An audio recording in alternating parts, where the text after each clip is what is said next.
with the African American Network, TAN TV. And I'm here today because we have some breaking news in San Antonio, Texas. We are with Assistant Principal Tara Hunter. How are you today, Tara? I'm doing fine, Mr. Herring. Well, so we're not strangers to each other, but I do want to introduce you. Uh, Tara Hunter was recruited in San Antonio to work for the Ideal School System. The Ideal School System is a charter school, and actually, for those who are Spurs fans, you know that the Ideal Public Schools was also one of the schools that David Robinson, the admiral, uh, gave birth to within our city. He was basically one of the people who has been so instrumental with getting Ideal Schools support, and our charter schools overall have been receiving lots of support across Texas. And so uh, Tara was asked to come from Memphis, Tennessee, where she was an educator. In fact, the Melinda and Bill Gates recognized her as a educator of the year, and so she came with great standing in April of 2020, 21. April of 2021. Thank you. And so we'll fast forward.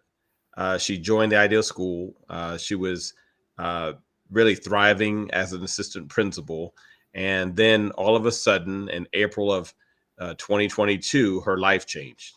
And I'm going to turn it to you, Tara. What happened to you as you were performing your duties as the assistant principal? So, what happened to me on April the 26th, I was accused by the Bexar County Sheriff of striking a scholar.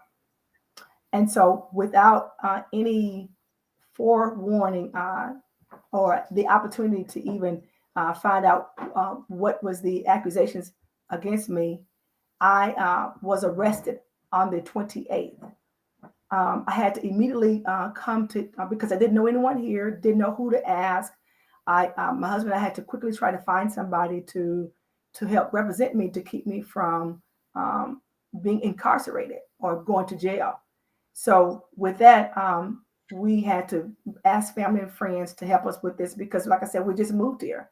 I was arrested on April the 28th based on false accusations that I harmed a child. Uh, So, um, huh? so let me just jump in right there. So, there were these accusations about a child, a 5 year old boy that had basically been going to your school. And I think it's important to note that once these charges were brought against you, I mean, on the very day that was probably a living hell for you, we saw from the public TV, the Bexar County Sheriff basically talking to us in our living rooms, telling us that he had basically apprehended the most vile person that had committed a crime against a child. And in his words, I mean, he basically said that he had proven everything out, and he basically gave the guilty sign to the world on that very day that you were guilty and that he had saved and rescued this 5 year old Hispanic little boy. Because I have not had the opportunity to view that video because my family has recommended me not to do it. I was in dismayed. I could not believe that taxpayers' dollars was spent on a process that was incomplete. No one ever talked to me. No one ever sat down and asked me what occurred. And I am innocent. And I am innocent. And I did not do anything according to what the sheriff stated. But just listening to you, Mr. Herring, and the people who have seen it, I'm just trying to ask why. What was their rush to judgment versus going through the process? And I never wanted to play because I know people are commenting on social media, oh, well, she's playing the race card. But I never wanted to say that it was race. But it's making me look and see what could have happened. Now, why would you do that to me without giving me due process? Well, and we can talk later about how you and I came into knowing one another, but I just know that a person who was recruited in the way and manner in which you were, with high regard, one of the Mhm. the best educators in Tennessee, and then also knowing that your husband also served with me in the active duty military in the Air Force, and you guys also had some time in Military City, USA, down at an Air Force base. Mhm. Um, and I just know that when we talk about Air Force core values of integrity first, service before self, and excellence in all we do, that's not just for the military member, that's for our whole family. And You are so definitely even correct. when you were at Lackland, I mean, you had some pretty amazing accomplishments from a volunteer perspective, as a spouse perspective. Do you Mhm. want to talk anything about your experience at Lackland? So the entire time that my husband was active duty, in his all 20 years, I've always either volunteered on the base to help other young mothers who are experiencing the separation of when their husbands are deployed. I really instilled values in my children to know that their father was away serving his country. So we made sure that we always walked upright and that we did was right so that our country would see that he has a support system at home that is solid. I was an educator in several of our states, and I've always carried the military motto in my heart. So I made sure that I represented our country as I was a teacher, a mother, a wife, as a friend, as a sister, just as a human being. Yeah, and again, um, we didn't meet until later into this process, but I just know that the very things in which a military family represents, I don't think that that was even taken into any consideration. I think that when the sheriff saw you and he looked at that child, um, I'm still not understanding exactly how he made this leap into saying that the child. And the bruises that the child had on his head, which were old bruises, were going to be then placed on you. Do you have any understanding of how that could have happened, or did you have any interaction with the child that you believe needs further clarification? Because you weren't the only person with the child on any of the days. So, would you Yes. like to tell us more? Yes. So, I want to get this first this disclaimer because I've never had to seek lawyers. I didn't know what to say and or when to say it because I wanted to make sure that I didn't hurt my case. So now that my case has been closed. Yes, the young man was a preschooler that I was the manager of that particular team. So I've had numerous interactions with this scholar. I've had a lot of time with him as well as with the family. So the day in question, I was asked to come and pick up the child to take him to serve what we call in school suspension for misbehaving in the classroom. A lot of things took place that was not appropriate. And let me just say this: the Mhm, behavior of the child was also documented or explained by the sheriff mhm, in his press conference. So there's no surprise to anyone that right, the child had been hitting other teachers, mhm, and this was a narrative because I remember seeing in the blog directly underneath the sheriff's press conference was the people in the blog saying that the child should have also been disciplined by the parents, and some people were just not really understanding how a child's behavior that was uncorrected got into this mhm. narrative that was introduced by the sheriff. But I just wanted to say that. And Okay. I also am aware that even within the sheriff's own comments, he mentioned something about CPS, basically saying that you had called CPS about this child's behavior and how he framed it as if it was a cover up.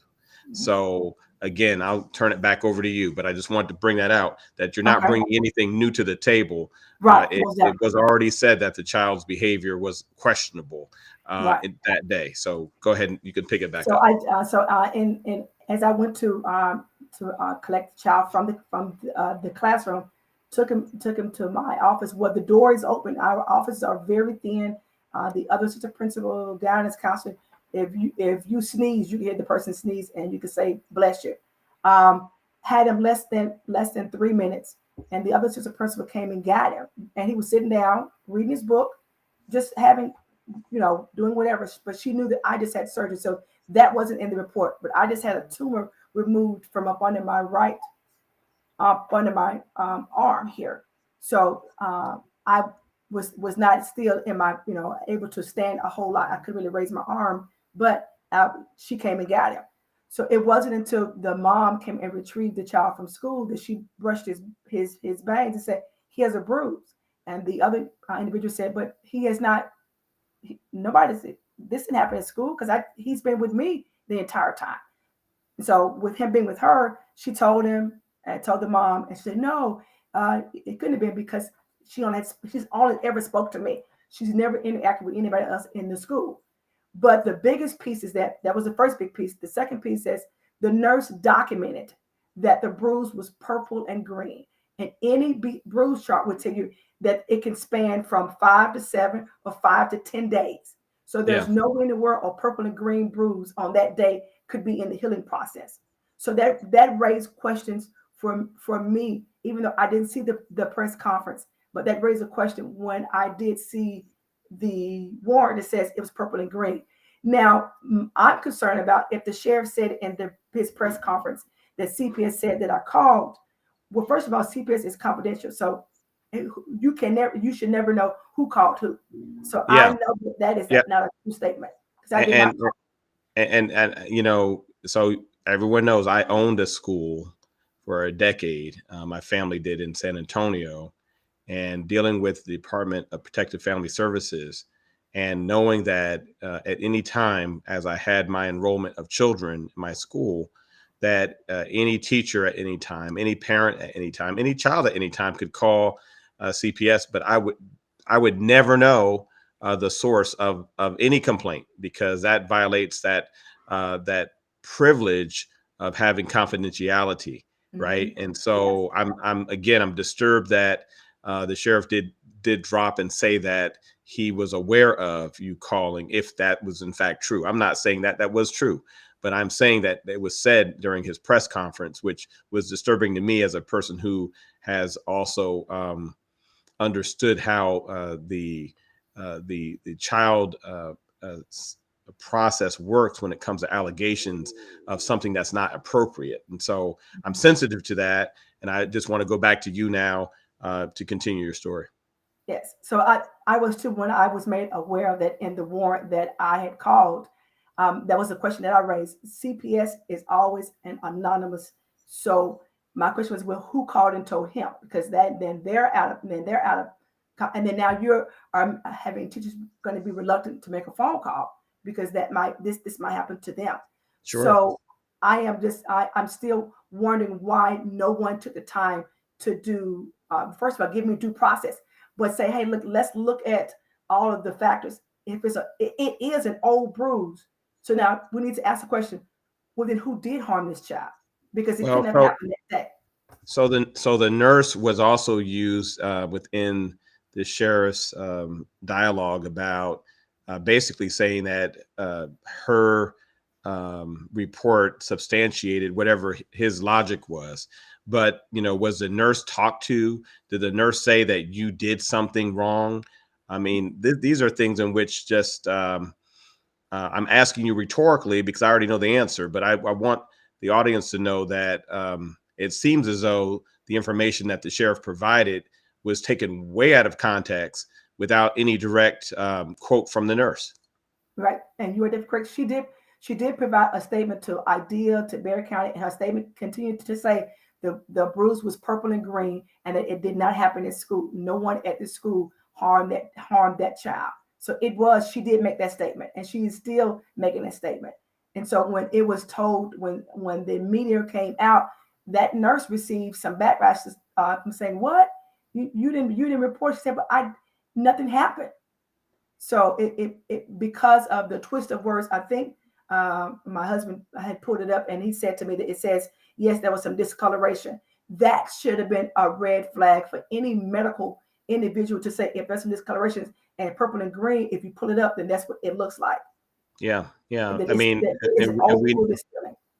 Absolutely. And you look at your first aid manual, Mhm, you'll know that there are different colors that go along with injuries.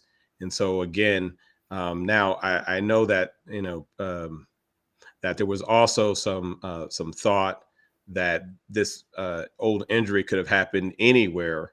mhm.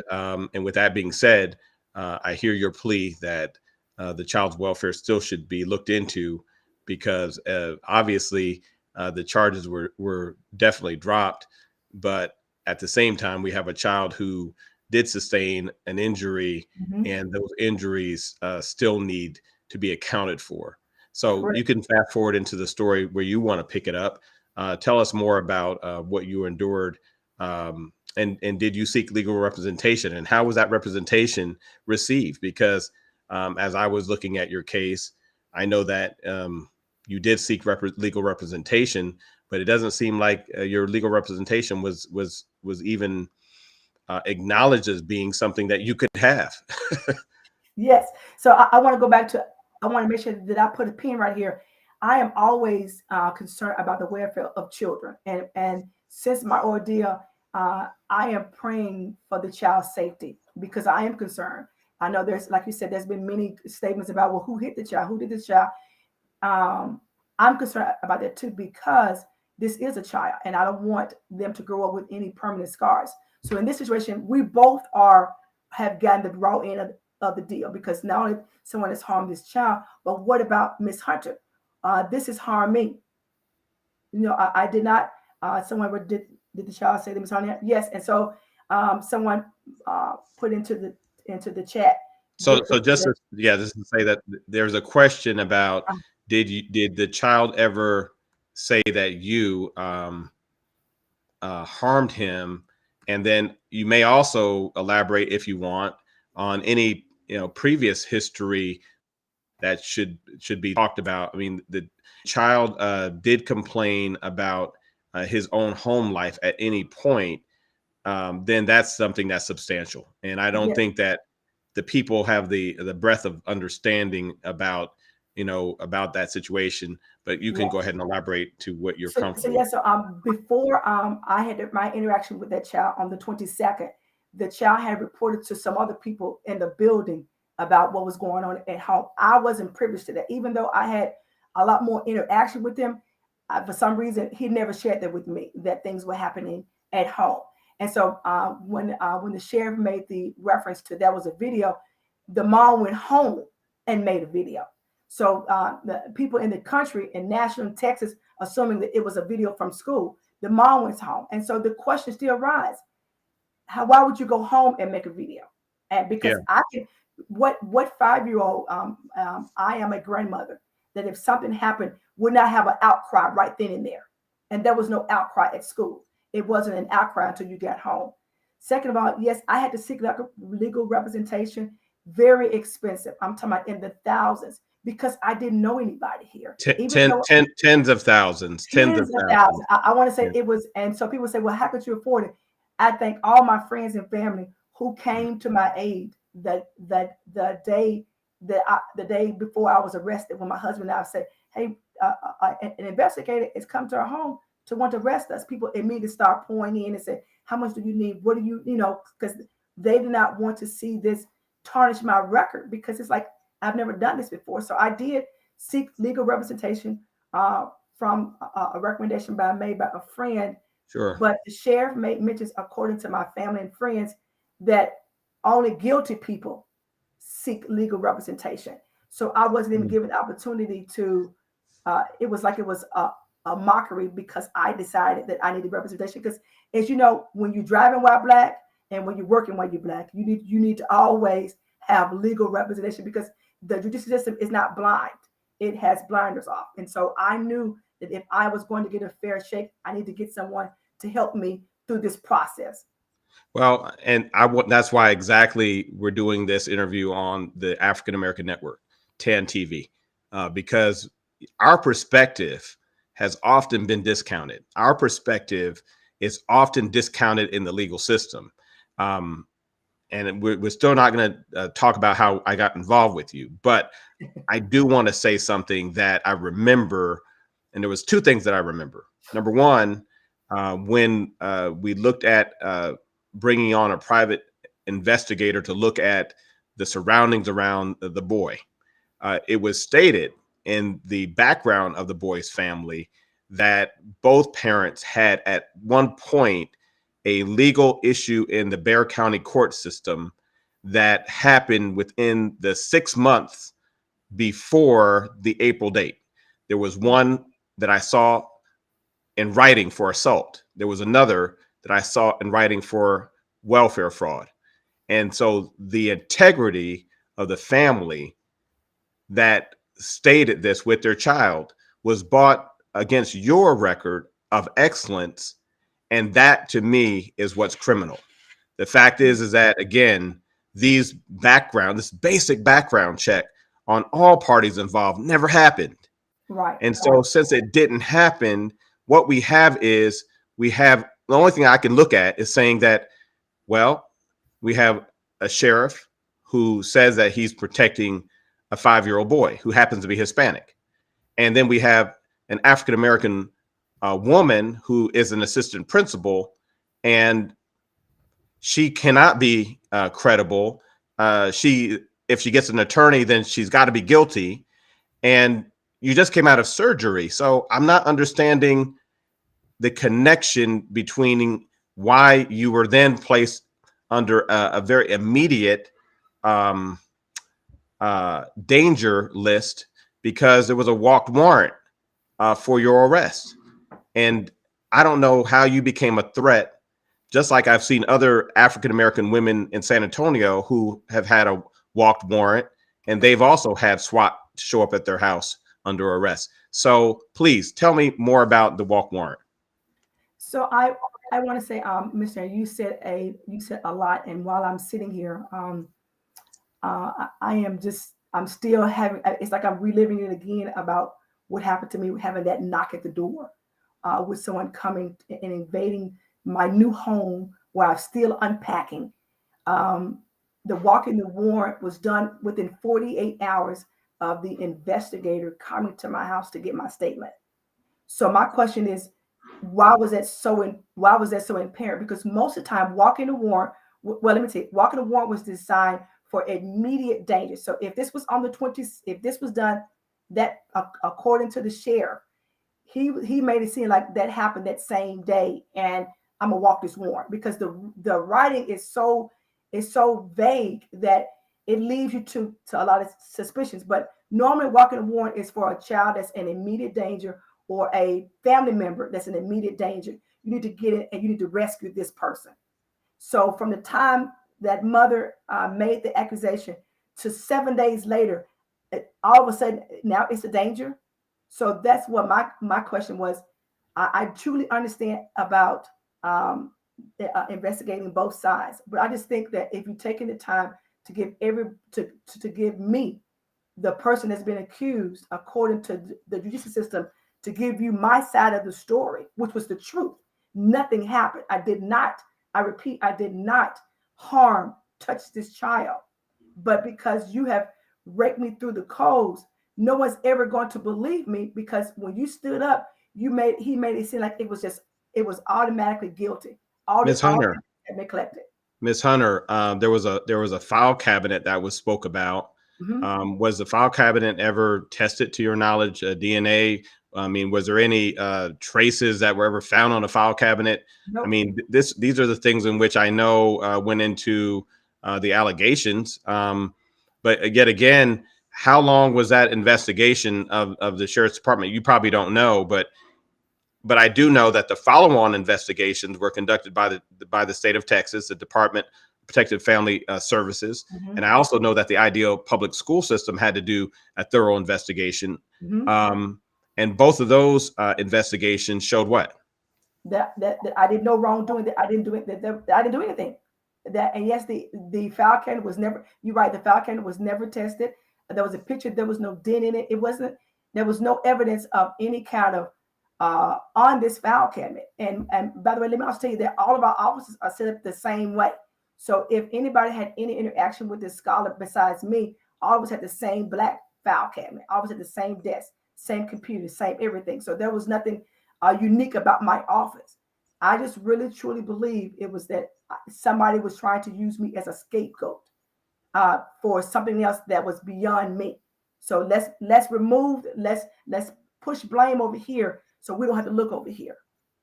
And I think Well, that's what I feel is what happened is because, like you said, Mr. If the sheriff would have said, let me do my thorough investigation. Remember, it was less than 48 hours. So there couldn't have been a thorough investigation. There couldn't have been because you didn't even talk to me. You didn't even give me opportunity to say you automatically said I was a liar in the system. You automatically said that I was guilty and I am innocent and I will stand on my innocence until the day God calls me home to glory. well, were the was the state of Texas bought in? I mean, during this investigation, again, I know that just being a former owner of a school for a decade, I know that the state's process for investigating any type of harm to any child is such a thorough process. Even though it may seem it's excessive to the owners of these schools and those who, but their investigations are thorough. I did not see any corroboration anywhere in the sheriff's investigation. And so when he says, things to the media like we're still looking into things, you're not looking into anything because everything has already been proved out. Mhm. Tara, go ahead. You are definitely correct. I am still have my same request. Give me the apology, leave me alone, and then let TEA go on and restore my license. And that's another big piece. People don't understand that now my license is being held up because TEA for some reason wants to do an investigation. So that is making me wonder like what is going on if Bear County has, Ideal has, and the DA has dropped the charges. What does TEA need to look for? Who do they need to talk to? All the evidence has been given to him that I did no wrongdoing, that I am innocent. Well, I will say that, and we were getting close to the hour, but I will say that um, I'm very pleased that after this matter was brought to the district attorney's attention, Joe Gonzalez, that he did respond not only to myself, because I did ask on your behalf, but Pastor Daly, who is your former pastor. And as we asked the question, it seemed as though that your case was pretty much buried underneath the stacks, and so you can pick it up from there in terms of your account. But I just found that after they looked at the full evidence and all those contradictory investigations, that it didn't take long for the Mhm. DA to say drop and dismiss this case. And if it weren't as simple as that, this case still would be going. Go ahead and comment. You are definitely correct. When there is no evidence, it doesn't take long because there is no evidence. No, I didn't do anything wrong. So when they got the file that was a paper thin, they were able to say there's nothing done wrong, and they were able to interview the mom that morning and that evening. My case was dropped. So that automatically, that right there told you that there was no wrongdoing on Miss Hunter's part. She did not harm the child. She did not touch this child. She did not do anything that was malicious. But because of what happened to me, I am having to continue to walk around with the sign that says I am innocent. Yes, but Miss Hunter, also you received from the very parent who Oh accused yes, you an email that praised you. yes, oh yes. That's you are so correct. That particular day that the mom sent, I went to the sheriff, send me a praise saying thank you for helping my child in a particular manner. Looking forward to the next steps. And I was like, so that's why I was caught off guard. Yeah, no, absolutely. When a parent's behavior contradicts what actually happens in terms of this baseless allegation, there's confusion, and that never surfaced to the sheriff because that was never you were never given a chance to even to talk about really the maybe even the motivation behind this. And so Right. I'm sorry. I think again, this type of situation not only happens to Miss Hunter, Assistant Principal Hunter, but this happens to African Americans all over the United States. And the reason why we're doing this on TAN TV today is because we have so many people who are innocent of things that they've been charged for. Now I'm going to give some feedback. Tara, how was the response from the community? Because you sat basically with your husband from April, May, June, July, August, Yes. and you in September, and you had restrictions under your bond that you couldn't leave the city outside of what 170 about No, yes, 75 miles. 75 miles. So that means I can even finish moving my things here. My a part of my household is still in Tennessee. So the restriction on my bonds that I could not leave the city. But yes, I had a great I mean, you talking about the outpour. That's why I was able to come up with the money for an attorney. The outpour came in of believers who knew me. They just knew my character. I even talked to people who were falsely accused, just like me, and they end up having to change jobs because they didn't have the income or the resources to get a good lawyer. They just end up having their names just smeared. So I do thank you, Mr. Herring. I do thank you, Pastor David. I do thank all of my prayer warriors and people who stood with me during this process. And I'm hoping and praying that whatever that needs for that child, that that child gets, because I want to see that child to return to whole. Because He's gonna heal me because I'm in a healing process. Well, we're all in the healing process because what I saw that went on in your life, and I didn't get involved until the very end when you called. And when I looked at what you had gone through and looked at it from a past educator's perspective of owning my school and knowing what the investigation process looks like, my dad was a deputy sheriff, so I believe in law enforcement. Let me Yes, me just say too. that I really believe in Me it, and too. we served in the military. We believe in the uniform. Yeah. But what we don't believe in is we don't believe in having disparaging comments, remarks, slander. And I know right now you're fighting for your name because your Yes. name has been not only trashed within the media within San Antonio, but that trashing took place all over social media to whereas people were even thinking that there were vigilantes. And so I Yes. want the audience to know that there's a price to pay when you falsely accuse someone, and this is a process that Tara Hunter and her family is going through. So again, I just want to say to you, thank you for being brave, but also thank you for having faith in God.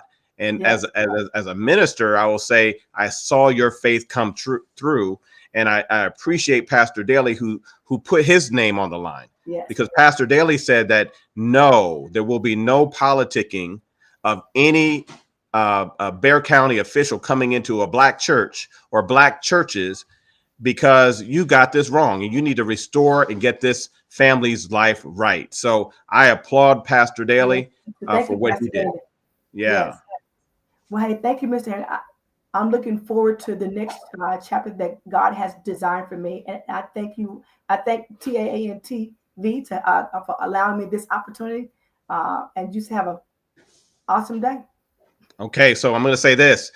Miss Hunter she had over 20 close to $30,000 of money that she had to pour out into this. She does have a GoFundMe account established. We're going to post it. I want you to donate, small or large, because this is stuff that is not reimbursable, right? Yes. And that's what happens with our folks when we get caught up into a legal issue. They put us into a position where we have to defend ourselves, and defend ourselves based off of what? So again, let's get let's get TAN TV the GoFundMe link, because and like Pastor Daly said the other day, he says he supports this message. He supports the GoFundMe because again, this is when you have someone who is innocent and the person who is innocent is fighting for their very life. When this person who you're looking at today, now she's smiling, but before she was crying. And as she was crying, she was talking about very simple things about my name has been ruined. How do I change my name? Because it's been ruined. And you have people who have taken this message, and because fake news is good news, I guess, but Yes. they've taken fake news and they've pushed it to the left and to the right. We as a body have to stand up, and we as an African American network have to stand up. So this is what I'm asking you to do. Thank you, TAN TV, for giving this exclusive interview with Tara Hunter. Tara, you are our educator of the year. You are Thank our you. principal of the year, and you keep doing what you're doing because we're proud of you. Thank you for being able to stand in that fiery pit. Mhm. Thank you for taking those fiery darts. Thank you for being in that pit. God brought you through it. Yes, he did. I thank him. I thank God every day. Thank you all. And there's a GoFundMe. It's right there, justice hyphen Okay. for hyphen Terra. So you can do the GoFundMe. Join us, please. And we thank you again for your time today.